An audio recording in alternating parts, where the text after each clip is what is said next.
Hello, everybody. Hope you had a great week, and we are looking forward to today's conversation.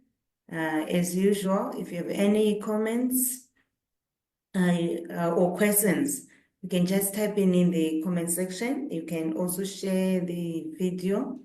You can invite a friend. Let's grow together.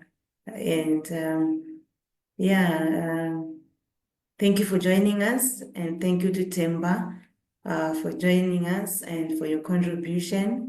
We don't take it for granted, and we really appreciate. I'm one person who can say I've really grown since we started these conversations. So I hope I'm not. I have other people who would say the same, that this. Shows has really made a difference. And we look forward today and to growing. Today we are talking about financial scams to watch out for. Our goal is to empower you with knowledge and strategies to recognize and combat these threats. We'll explore and the emerging trends in fraud. I'm sure most of us have received some emails promising us some millions. Some have even sent emails telling us that we are part of an inheritance which we don't know. And some of these financial scams, they're very attractive.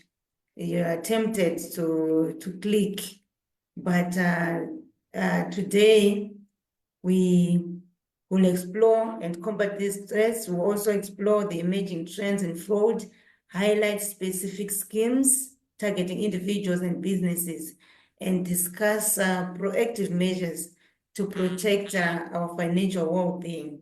By the end of our session, we'll be better equipped to safeguard ourselves and our loved ones against potential risks. Remember, knowledge and vigilance are our closest, our strongest defenses. Let's dive in and ensure that 2025 becomes a year of financial security and resilience for all of us. As much as we've been learning about finances, financial planning, we also need to know the other side where, from a click, you can lose all your finances, or you can expose yourself to some scam that will cause you to lose lots of money. So, Themba, do you have any news from this past week for our viewers?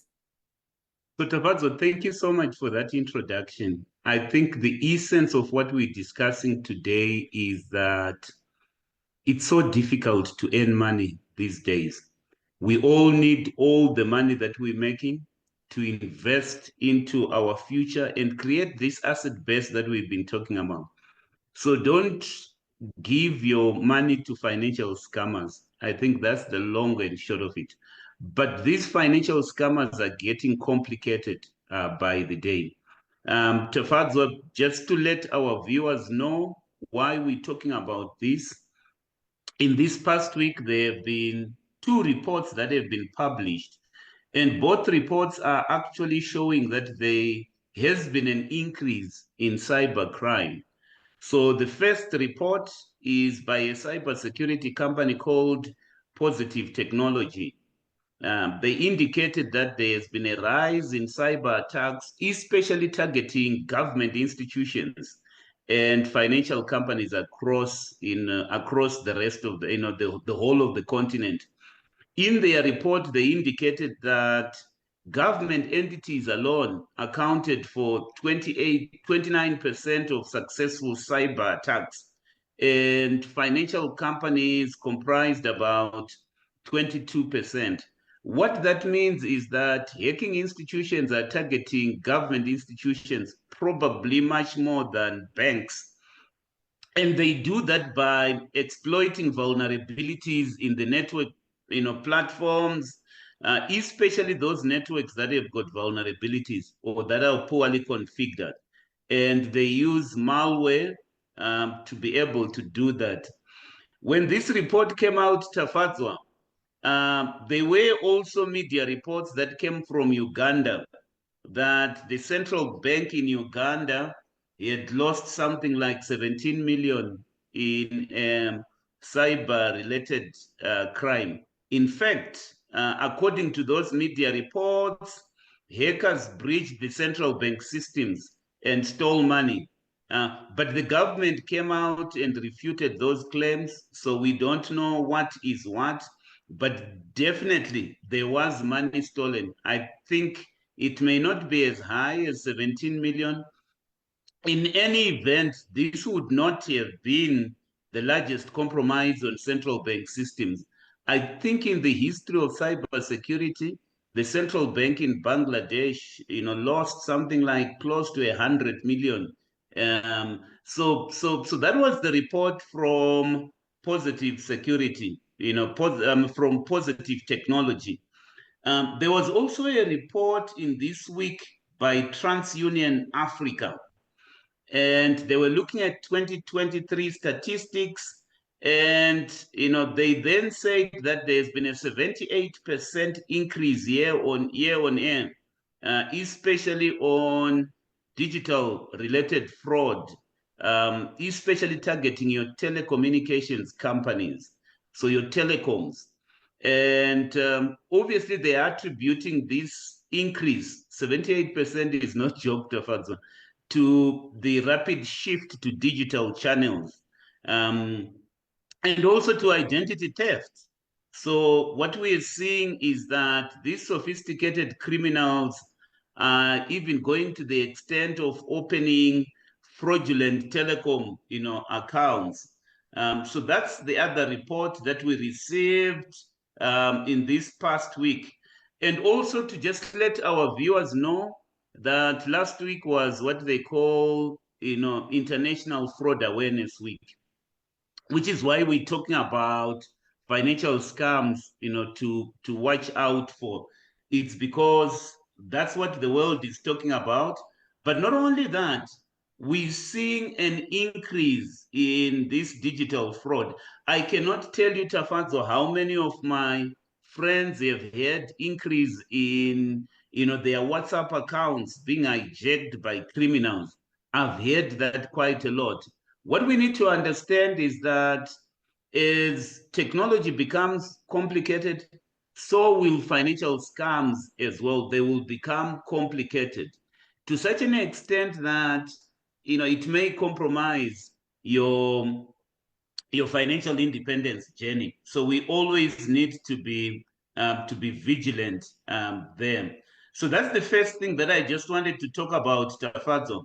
The reports that are all indicating a massive increase in digital fraud, and also in telecom related fraud. So we must be very, very vigilant, especially in securing our identity. You must never give personal information to anybody that you don't know. Never, never send personal information in an email or even disclose it over a conversation, because that's how people get, compromised. The second thing that I would want to talk about is that in Zimbabwe, the finance minister there introduced, let's just call a cocktail of new taxes. Some of the taxes have surprised people. For example, a 10% withholding tax on gross winnings of sport betting, punters.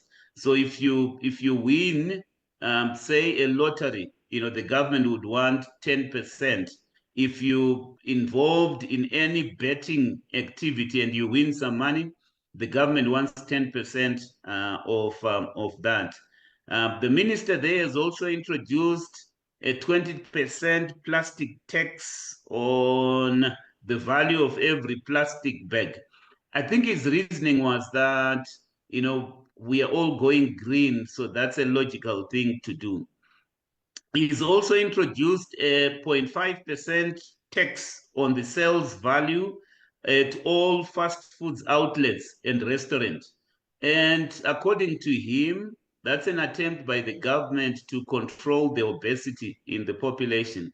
Now, I've got two comments on this, Tafadzwa. The first comment is that obviously the Zimbabwean government is becoming more and more informal, and therefore the tax base of the government has been compromised, over time. But my first comment, and this is aimed at policymakers, especially at government, sometimes the introduction of all these taxes will not necessarily, increase the government funds. Because what you are actually encouraging is for people to dodge taxes and to do everything informally, and therefore it doesn't become helpful, at all. We all know why the government there is introducing these taxes. But there is a second thing that I would want to talk about. Obviously, this happened in Zimbabwe, but when I look ahead, especially when we consider that governments are borrowing money left, right, and center, I foresee a situation where government revenues will be under pressure, and governments will be introducing lots of taxes on things that we have never heard about. It's not something that will happen only in Zimbabwe, but it's something that will happen the world over. For example, in Kenya, the government has been trying to increase taxes. Obviously, people there resisted, which created some sort of, protest in that, in that country, and some sort of, social unrest. There was a level of social unrest in Kenya. But basically, the reasoning from the government is that they have to pay all this debt. I foresee this being a trend, throughout the rest of the continent. So my one prediction is that in the future, particularly in this part of the world and later on globally, because governments are borrowing left, right, and center, even globally, what we are going to see is an increase in taxation. I also got to understand about a social media ban in Australia. So what's happening there in Australia is that the government seems to, be passing laws to ban social media for all children under the age of 16. Again, on the face of it, this would look like a good thing to do. It's related to what we're talking about, which is the world is going digital. Fraud and all the activities that are undesirable will happen over social media. So the government in Australia has reacted. Now again, I've got two comments on this. Number one, parents should really know something about social media and educate their children. I don't think the solution is really banning social media for all children under 16. I think parents should play their part, in terms of parenting responsibilities, and get to know, these things that normally happen. The second comment that I would want to make, which is something that worries me, is that when governments make these laws, and you can link it to what I was talking about in terms of the taxation in Zimbabwe, when governments make these laws, sometimes they criminalize, behavior which ordinarily would not be criminal. And it forces the population to do things that they would not have wanted to do. For example, the taxation in Zimbabwe, I can predict, will force some people to try to avoid these taxes and do things in very informal way because they are afraid of heavy taxation. Similarly, I can foresee a situation where a 16-year-old in Australia would want to bypass this law and still open a social media account. So I don't think through these policies, government will achieve what it's trying to achieve, but it will just result in criminalizing behavior which would not have been criminalized in any event.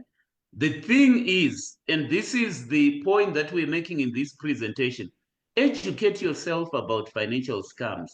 Educate yourself about the downsides and the disadvantages of this technological revolution that we are experiencing. Laws will not necessarily protect you from everything that we are experiencing. If you do not educate yourself, on financial scams that are taking place, you will lose money. And there is no amount of government legislation, there is no amount of regulation that will stop that from happening. Because what we are going to see is that the criminal behavior will go underground and sometimes will be carried out in very, very informal ways. All right. So some of the global tech giants, in response to these laws in Australia, have actually said, look, these laws are unworkable. They have been rushed, and the ban overlooks the practical reality of age assurance technology. There is no way that anybody can guarantee that they are dealing with somebody who is 16 years and above. In fact, I know of 13-year-olds and 14-year-olds who are actually social media savvy much more than their parents. And so, you cannot control internet in that manner. The other thing that I want to talk about, which is probably the last update that I would want to give, is that Johannesburg has been experiencing water issues, right? And currently, there are level 1 restrictions in place, which obviously prohibit consumers from irrigating their gardens and using municipal water to clean, especially the paved areas between 6 a.m. and 6 p.m. The reason why I'm highlighting this is we've always predicted that water is going to be an issue, going forward. So as people that look ahead, that are watching some of these trends, we need to prepare ourselves, especially around water restriction. But we also need to use water, in a very, very responsible way. I always remember what we've always said, that the next world war will in all likelihood be fought over water. I think you've heard that being said time and time again. And probably that's true. So that's all I wanted to say, Tafadzo, in terms of financial news. Let's move on.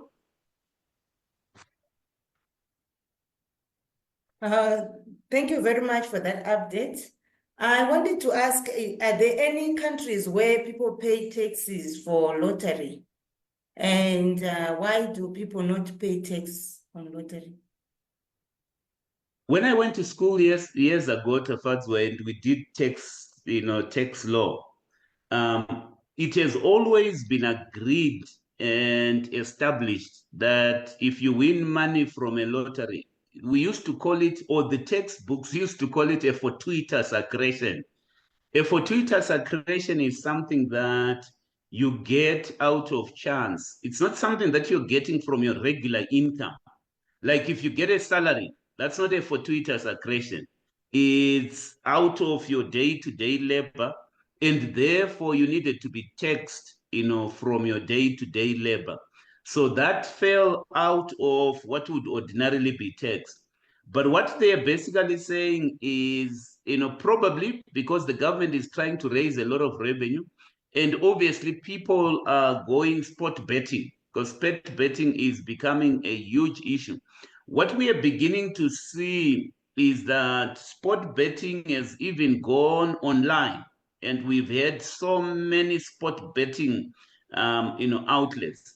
And when the government sees this activity of people spending money on something that they are not getting revenue on, they then begin to tax. So that has not been the issue, all along. It's always been a fortuitous accretion. If you win money, whether you bet money, that's not how ordinarily money should be obtained.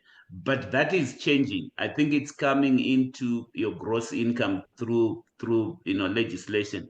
Am I necessarily opposed to people, taxing sport betting? I understand what pressure governments are under. They're trying to budget balances, the finances, and I foresee a situation where we're going to see all sorts of taxes that we've never imagined before.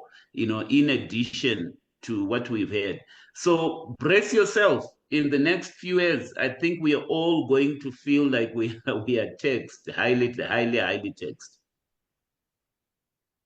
Thank you very much about that. I'm sure as we go along, even churches, church organizations will start to be taxed. Yeah, I foresee that happening as well. Our book of the week is The Confidence Game. Why We Fall for It, Every Time, a 2016 nonfiction book by Maria Konnikova. Yeah, it's Maria Konnikova, Tafadzwa. I think talking about the confidence game is really related to what we're talking about. So the title of the book is The Confidence Game, Why We Fall for It, every time. Maria Konnikova has got a PhD in psychology. So what she's trying to do in this book is to explain the psychology of con artists. These people that are called confidence tricksters. And he explains in her book how these fraudsters, manipulate, human emotions. So he's got quite a number of case studies that she uses in this book, from, small time fraud to multi-million dollar Ponzi schemes.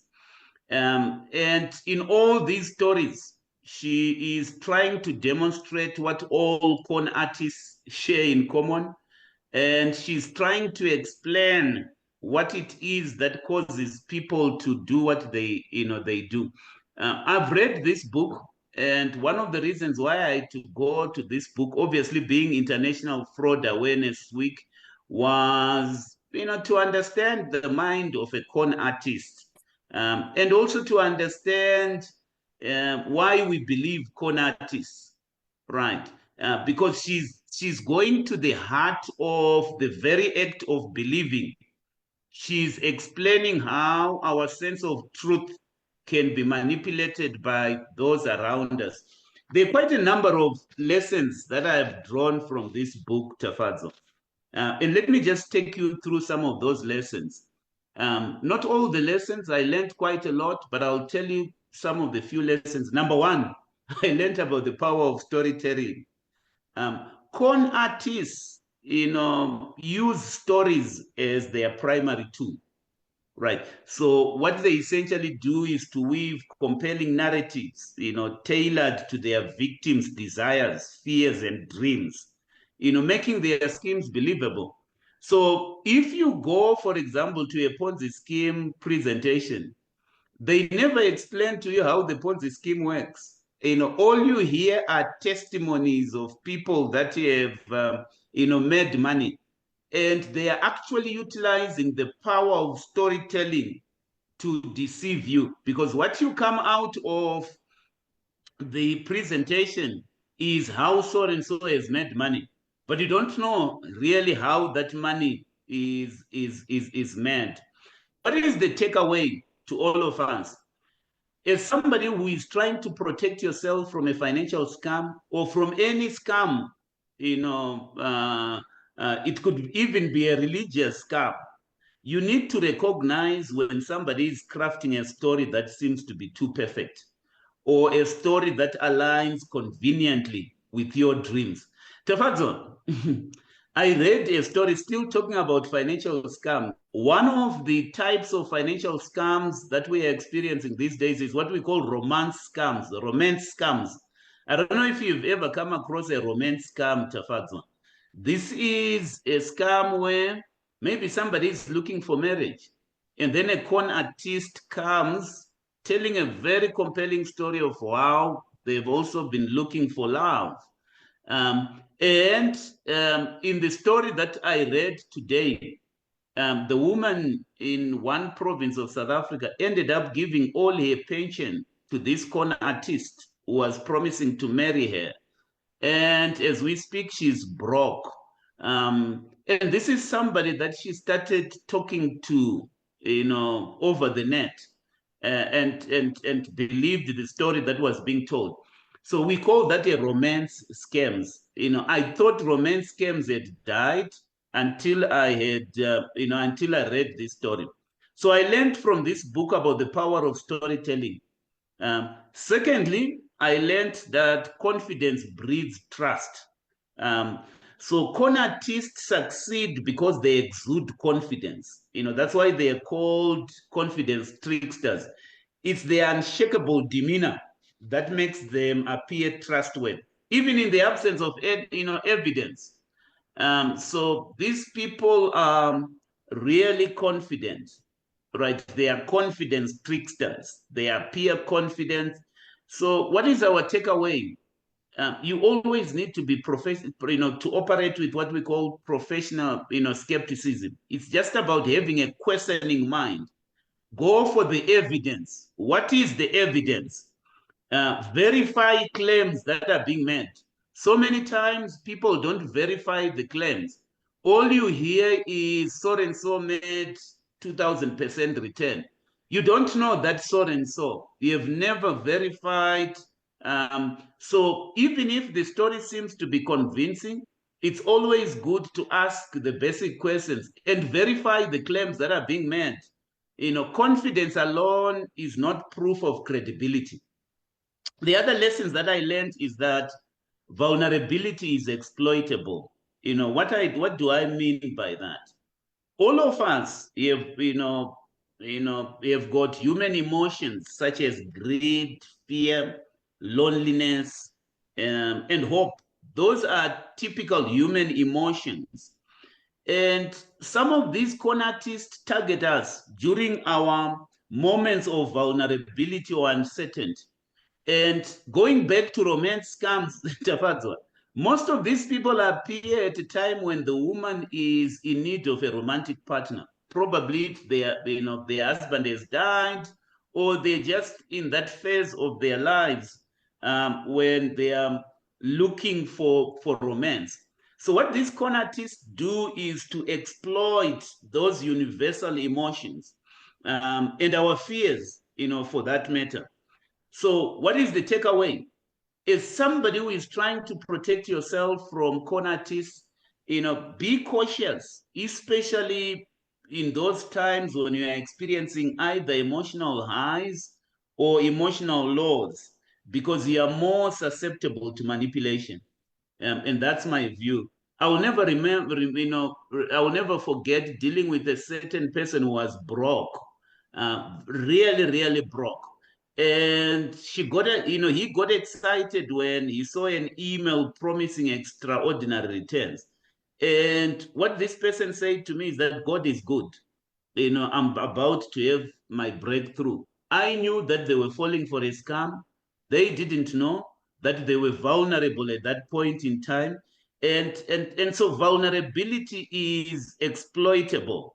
I'm talking about the context of financial scams. I don't want to extend that to religious scams, but I think the same applies as well. The more vulnerable you are, the more you are actually exploitable. Um, the other lesson that I learned, Tafadzwa, is that we all believe we are immune. You know, uh, so many of these victims of the financial scam, one of the things that this lady shows in her book is that many victims of these scams are actually intelligent, successful individuals who never thought that they could be deceived. So I guess the takeaway there is that no one is immune to deception. Never think that I've educated myself to such an extent that I can't be deceived. In any event, some of the people that manipulate or deceive us are people that are really close to us. So awareness and skepticism sometimes are key defenses. I'm not necessarily advising us to be skeptical to everything, but having a questioning mind, applying critical thinking is always, important. Lesson number 5, in terms of the psychology of con artists, is that they build your trust gradually over time. So con artists, sometimes will tell you, I'm not selling you anything. I now don't believe anybody who comes to me and says, Themba, I'm not selling you anything. No, why did you approach me if you were not selling me anything? Obviously, you're selling me something. And one of the reasons why they say this is because they want to build your trust over time. They want to create a relationship before executing their scam. Today, and I feel very bad about this, Tafazo, I entertained a very long telephone conversation. And the way it began was somebody who said, they were they were a telemarketer. And they said, look, we want to just update our details. And so I normally don't entertain calls from telemarketers. But the reason why I entertained that call is because, look, they want to update details. So what? By the way, I've got a tip to everyone who is listening to us. This will protect your finances. Never buy from telemarketers. If it's not in your budget, there is no way that you should fall for a scheme from a telemarketer. If you haven't budgeted for it, why are you suddenly considering to buy from a telemarketer? So I wouldn't advise you, to do that at all. But because I've been aware of telemarketing skills, I entertained this call, and then it moved to something else. They then began to speak about the high crime rate in South Africa and how they were selling a package which you could just wave your cell phone if you are in danger. What they're basically doing is that they know that people are fearful of the high crime in South Africa, and that's what they would want to really exploit, right? That human emotion of fear, right? So never take financial decisions because you are fearful. Never take financial decisions because you are excited, right? Those are not the times to make financial decisions. We spoke about planning, last week. So I just found that, very, very, very, very interesting. Con artists exploit authority and expertise. I have seen this time and time again. These artists present themselves as experts, or they align with authoritative institutions to lend credibility. Um, there is no con artist that I've experienced who doesn't throw in a credible name here and there. Sometimes they will show you a picture of them having dinner with somebody that you respect. It's because they want to exploit, that authority and expertise. One of the things that I also learned is that rationality alone is not enough. Let me explain that.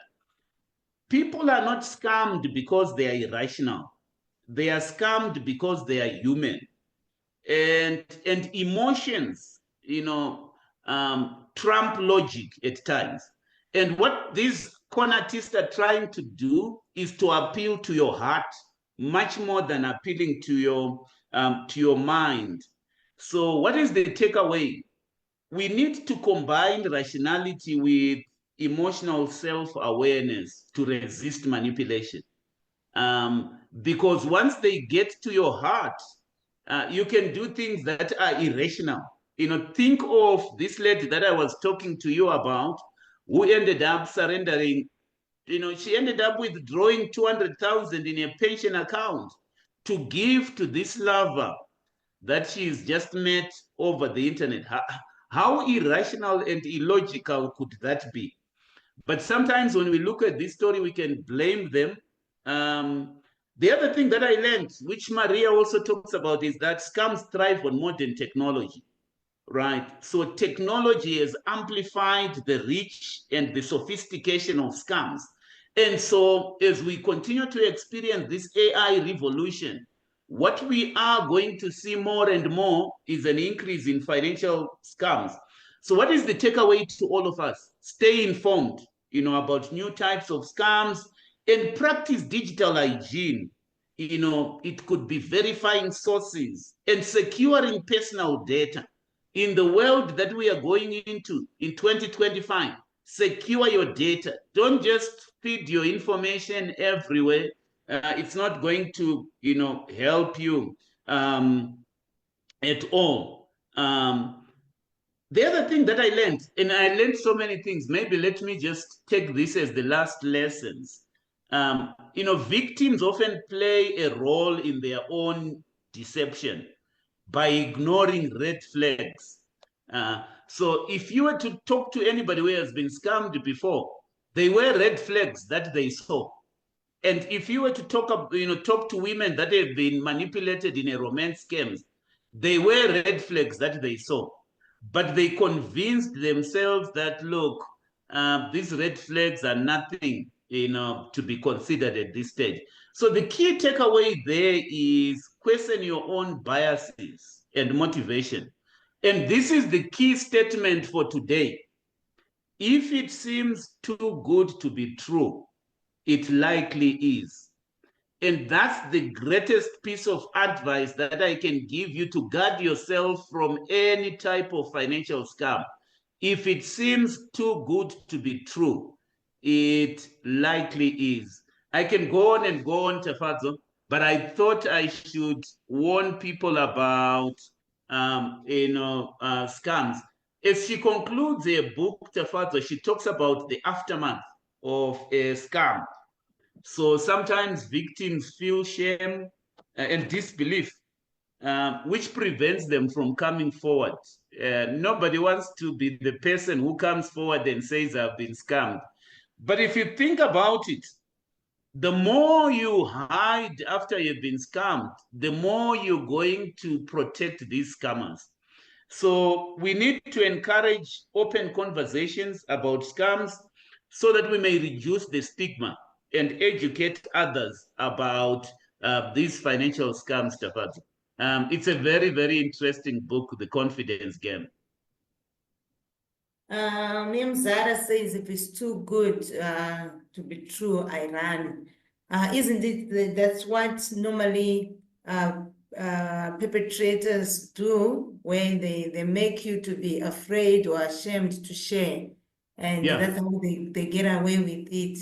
On the so I totally agree with Mam Zara Tafazo. Here is my prediction for 2025. I will give you some predictions that I have for 2025. We've promoted cryptocurrencies. In fact, there are two things that are happening in the financial markets at the moment. Your cryptocurrency prices are going up. Gold has recovered now. I foresee a situation where some of these scammers will design what they call a digital wallet and will sell a crypto product that you have no idea where it has come from. And they will tell a story about it and promise you extraordinary returns. That is coming. So the thing is, these cryptos will weave in a story that is sometimes in line with what is happening generally in the economy, that appeals to your fears and to human emotions, and you begin to fall, to fall for it. So I can foresee, cryptocurrency and blockchain scams. I think it's a matter of time, that we start seeing an increase in these things. On this platform, you have mentioned a number of times that you encourage paying of tithes and offerings. How does one, I've heard people, I haven't experienced myself, where they where they accuse rather churches for scams, financial scams. How do you differentiate where it's genuine and it's a religious scam? And if churches are supposed to pay tax, would that help to help people trust that, or help people differentiate? Like, if you're supposed to pay tax, then it's genuine. Yeah. Yeah. So Tafazo, we're talking about, we're talking about scams today, what are some of the most common types of financial scams you have encountered recently?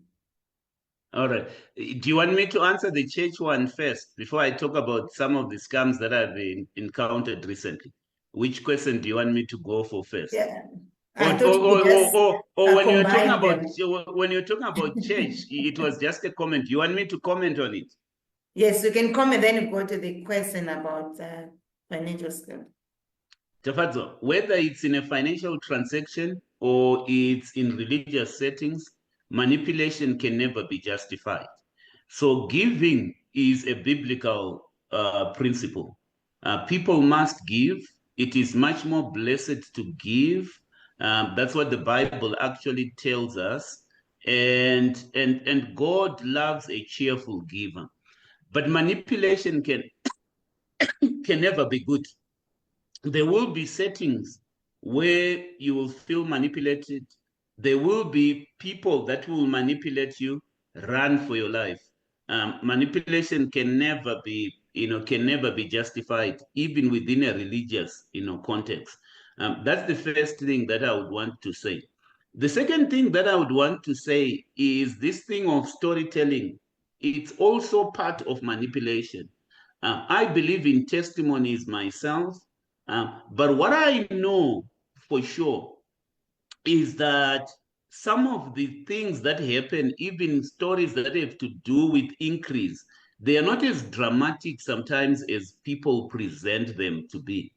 Tafadzo, I've been in religious settings where you hear a testimony. And one thing that I do when I hear a testimony in a religious, setting, I always want to press the person who has given the testimony. They might not be aware of it.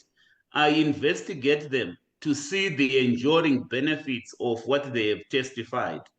And most of the time, I have seen that testimony being reversed, and it all comes to naught. And I've always wondered why. It's because it might have happened, but there was no solid foundation which would enable increase to be built on.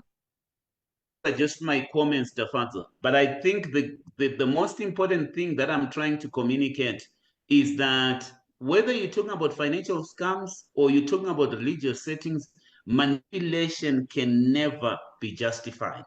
When you are in an environment where you feel manipulated, if you are a pastor, don't manipulate people. Giving will always have the tangible benefits that the Bible has promised. But you also asked me, Tafazo, about some of the financial scams that I have been, encountered, recently. So I'll give you just a few, and this might be interesting, to those of us who are listening. My key point here, Tafazo, is that financial scams are becoming increasingly sophisticated. They are leveraging on emerging technologies and they are exploiting societal trends. It's been interesting to me to see that crime actually, works to some extent. So the first scams that I have seen, and you might have seen this, Tafazo, is all your AI-powered scams. Let's just call them AI-powered scams. So let me give you 3 examples of them. Example number 1 is a deep fake video of Elon Musk or any one of these billionaires, promoting an investment scheme, which obviously is totally fraudulent. So you will hear Elon Musk or any of the billionaires saying, I promote this scheme because it is how you make money. It's AI generated audio, it's AI generated video, that is trying to mimic those trusted individuals. And some of the mimicking that I have seen, people are beginning to mimic your relative or your son. Somebody saying to you, hey, we're sending it to you, Tafadzo, you've got a son called Themba. So you might receive a WhatsApp from Themba with his voice saying, I'm in trouble. But what you may not know is that it's not Themba who is sending that message. It's an AI generated audio or video that is mimicking that person. So that's what we're beginning to to see at the moment. I have seen AI phishing.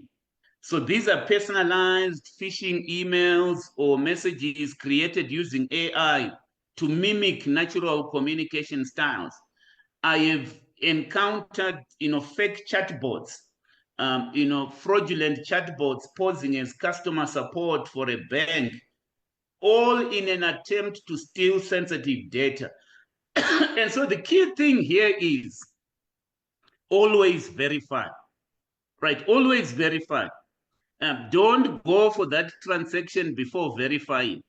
Uh, I felt stupid the other day when somebody that I know sent me a message over WhatsApp saying I'm in trouble. I need money urgently because I'm stuck, and never verified.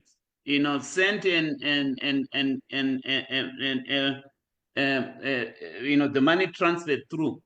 This person specifically said, please send the money using Capitec or using, ABSA. And that was quite strange to me. If you are stuck, why would you be specific about how the money should be sent? And that was a red flag, but never verified, and I lost money. So what that says is nobody is immune to this thing.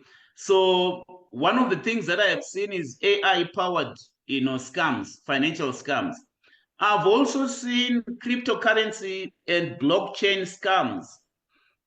So you can have, these blockchain products, promising high returns on non-existent cryptocurrencies, because cryptocurrency is making money. So you'll hear somebody quoting an authority and how you can also make money with this coin.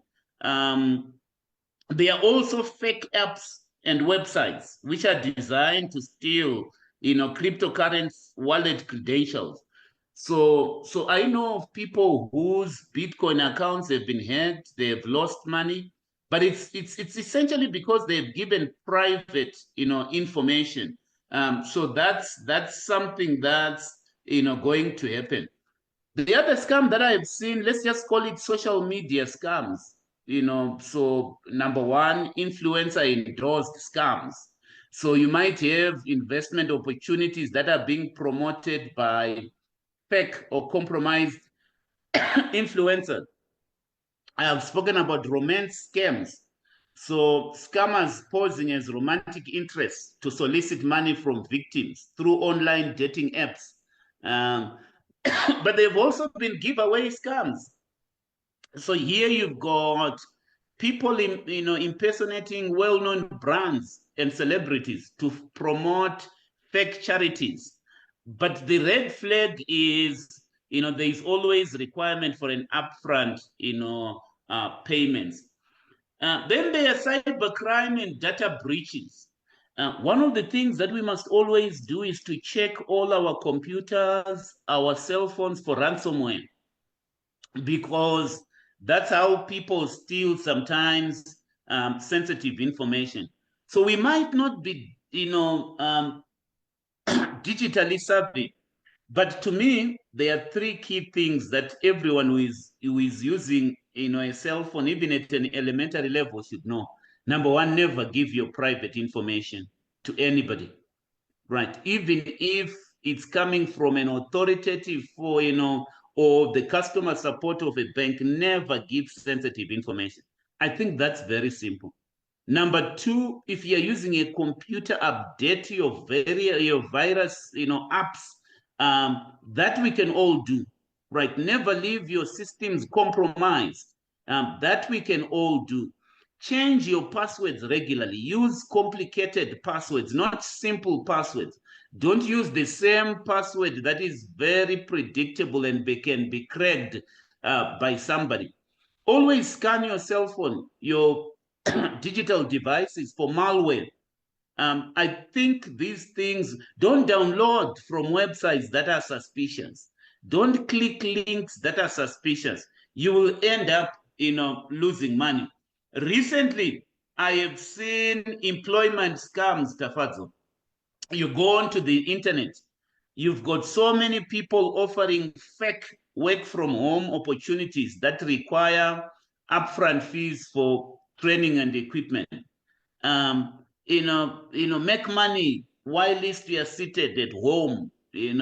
Nobody is going to make money that way, right? I'm not delegitimizing all work from home opportunities, but the majority of the scams that I have seen on the internet, are definitely meant to make us part with our hard-earned, money.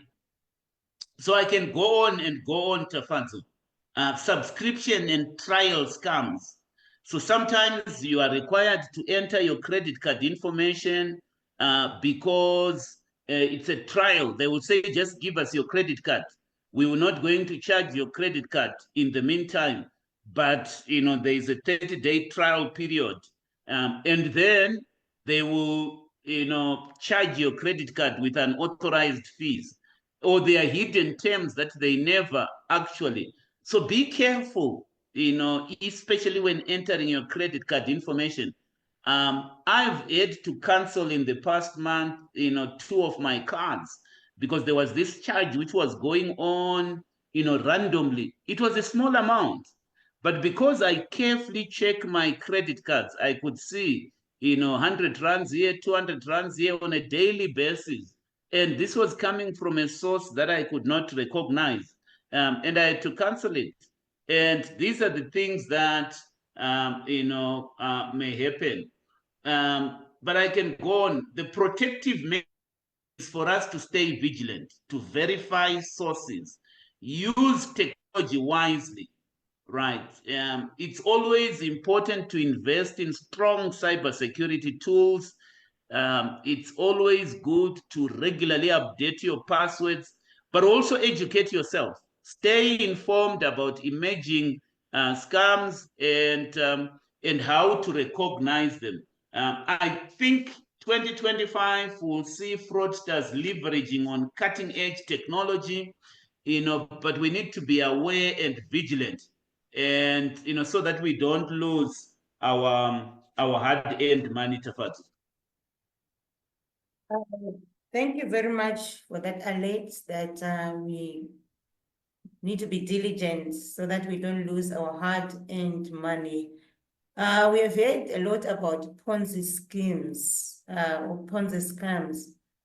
What is a Ponzi scheme? Well, what lessons can we learn from for financial scam that has had a significant impact on victims?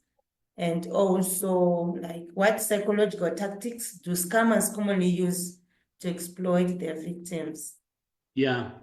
So a Ponzi scheme is a type of investment fraud. So it's a type of a financial scam. In this scam, investors are promised, huge returns. But what you see is it's essentially a scheme where your earliest investors are paid, using funds that have been collected from new investors, rather than from, legitimate profits that are being made from the business or investment. So in a typical Ponzi scheme, you really don't have a product. What you have is money being collected from your new investors and being used to pay, the people that have invested in the scheme. Sometimes when you ask to withdraw your money, they say roll it over so that you can get more returns. A Ponzi scheme was named after somebody long ago in the 1920s. I think his name was Charles Ponzi. He popularized that scheme, and that's so it's coming from the name of an individual, but eventually this thing will collapse. So how do you know that I'm dealing with a Ponzi scheme? I think to me it's 5 things. Number one, it's a promise of high returns with very little risk. So 1,000% in 1 month, 300% in 1 month. The returns that are being promised sometimes are very unrealistic. And most importantly, they are guaranteed. I don't think any think can be guaranteed in a volatile environment that we are operating, in. Number two, there is usually lack of transparency. So when you ask the real questions, people give you vague or complex explanations about how the investments are being generated. Number three, there is pressure to reinvest. So when you want to take out your money, they encourage you to roll it over, before you can cash it out. Number four, these things are unregistered. These investments are unregistered with the regulatory authorities.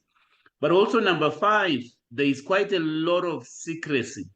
Nobody can show you documents. Nobody can show you detailed financial records or information.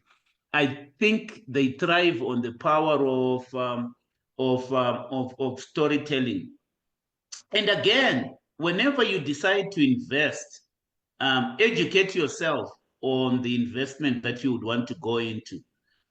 Check the legitimacy of the investment. Be skeptical about extraordinary returns. Understand the business model. Don't invest in a product or in a scheme that you do not understand. It's something that I learned from Warren Buffett. Warren Buffett doesn't invest in things that he doesn't understand. Ask the people, because sometimes they use jargon to explain the investment schemes. Ask them to explain it to you in a simple way. So demand clear explanations. The investment world is not as complicated as we think it is, right? But also be very wary of unsolicited offers. Don't invest based on cold calls. Don't buy based on cold calls. Don't invest based on unsolicited emails or on aggressive sales tactics. If somebody is selling me a product, sometimes I'm following, I do not continue when they become aggressive. In fact, the red flag that I normally use is when somebody tells me, you have to buy this or else the offer expires. If you come tomorrow, the offer will be gone. Once you say that, I'm out of there. I'm really out of there. Or once you threaten me with something, then I don't like aggressive sales, tactics. And this comes from the book that we are also talking about. Some of these con artists and fraudsters use high pressure techniques and tactics to rush you into a decision. Don't be rushed into a decision. Don't be rushed into a decision. Even if somebody says you are in a romantic relationship, they say my business is about to collapse and you are the only one who can help me. If somebody begins to say those words that I'm the only one who can help me, who can help them, then I leave immediately. That's a red flag to me. It's always good to monitor your investments regularly. Right. So if you have invested in a scheme, request regular statements and updates about the investment performance. But more importantly, even if you have invested, you would want to invest into something promising astronomical returns, diversify your investments. Don't put all your eggs in one basket. And so that's only that's all I can say about these Ponzi schemes, Tafazo.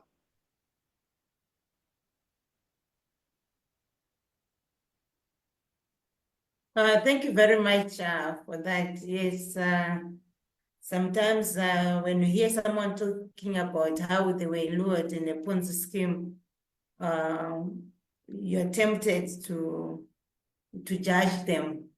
But yeah, as you said, the more we judge them, the more people will not come out.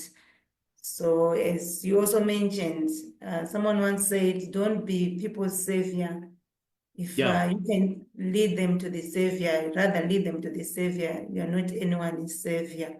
Based on your experience, what is one piece of advice you would want to give someone to avoid becoming a victim of financial scams? And what immediate steps should someone take if they suspect they are being targeted by a scam? Tapazo, I would have wanted to give quite a lot of advice, but if you were to ask me of one piece of advice, if it sounds to be too good to be true, it probably is. If it sounds to be too good to be true. And that principle, by the way, applies universally across all financial scams, because all financial scams, promise guaranteed high returns, risk-free investments, exclusive opportunities, or pressure to act immediately. Those are the classic hallmarks of a fraudulent scheme. If I were to give you red flags of what a fraudulent scheme, looks like, number one, there is pressure to act immediately. Do it today. There is no tomorrow. The opportunity is today. There is an exclusive opportunity. They give you an exclusive opportunity. You are the only one to hear about it. And you are very lucky to be part of this scheme. No, you're not lucky. You just are about to part with your money. And sometimes they say there is no risk. It's risk-free. You're not going to lose anything. They're just trying to gain your trust. Guaranteed high returns. They will say it's guaranteed. Don't believe anybody who says it's guaranteed, right? Don't listen to stories that are not supported by evidence. Demand evidence, demand to talk to people, because some of these people that are being spoken about are actually faceless individuals. You've never heard, about them. So we need to be mindful that scammers exploit greed and hope. We all hope to be financially independent one day, and that's what scammers, actually, try to exploit, Tafazo. Yes. But if I may add one more thing, Tafazo, if I may add one more thing, I've spoken about, if I may add some more things, ask questions.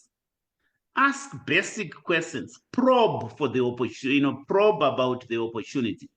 So I like people that, do you know, Tafazo, people who are scammers don't like questions.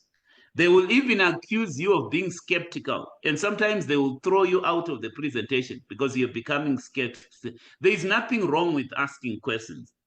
If you are not a scammer, why are you afraid of, people that are asking questions? Do your research, right? Do your research, verify, take your time. Don't go into rushed decisions. And this applies to romance scams, Tafazo. I'm very sensitive to romance scams, particularly when I read about this lady who lost 200,000 pension, and emptied all this money to a romantic lover. Why are you rushing, right? You may want to consult professionals. So it's always good to speak to a professional about what you're trying to do. I'm not necessarily encouraging unhealthy skepticism, but what I'm encouraging is healthy skepticism. Take time to evaluate opportunities. But if there is one piece of advice that I can give, if it's too good to be true, it probably is, Tafaz. I just wanted to add those things. Yeah, I think when it comes to romance scams, they are touching your heart. If you really, really want to get married, sometimes you don't think with your brain. So, and maybe you've been going to all nights praying for a husband, then you spoke of someone who was saying they found a breakthrough. So sometimes I guess it really needs discernment and wisdom, because if you have been waiting and someone knows that you really want to get married, they know which button to press. So I've also spoken to someone who lost their pension, and it was very subtle. They only realized after a while that they were actually in a scam. So sometimes it doesn't come like, especially when it's a romance, because someone may just say we're in partnership, we're doing this together. And it's only when you've lost everything that you realize that it was a scam. But as we have mentioned, I'm sure with all the learning, with all the diligence, we'll be more aware that we need to make decisions with our heads and not necessarily with our hands. Do you have any concluding comments from your side? Look, I think digital crime is on the increase. It's impacting governments. I've spoken about the central bank in Uganda. It's impacting organizations. I think we're talking about financial scams today at an individual level. If you're an entrepreneur, your company can also be scammed. I didn't have the time to talk about scams, especially to SME businesses. I've come across, those ones as well. So we're just living in that environment where technology is providing an opportunity to scammers to scale up their activities. But we shouldn't lose hope on that. I still maintain we're living in a world of opportunity, and you can still be financially independent within a 5-year period.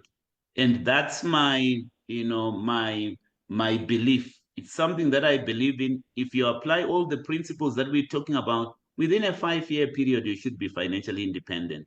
I think that's all I can say, Tafadzo. If it sounds good to be true, it probably is.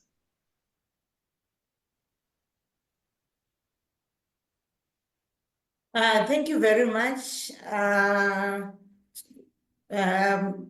for the insights, and we've learned a lot. And thank you for everyone who've joined us. I wanted to refer you to my website. So I have to show you the book that we have so that you know that it's not a scam. Themba was talking about websites that lead people to a scam. We've got our Dreamers Daily Planner for 2025. If you want, I will say if you're a serious dreamer, you have to have a planner, and you have to trace the results. The results are what determines whether you're a serious dreamer or you are just a dreamer. So you can check our website on www.thembamazibukospeaks.co.za. There are our products. You can contact us through the website or via WhatsApp or our email at fazwa@fazwamazibukospeaks.co.za. We appreciate your support. Have a great week ahead, and let's go and implement. After this session, surely we cannot be scammed. Our dream is worth fighting for. Enjoy the rest of the week. Cheers.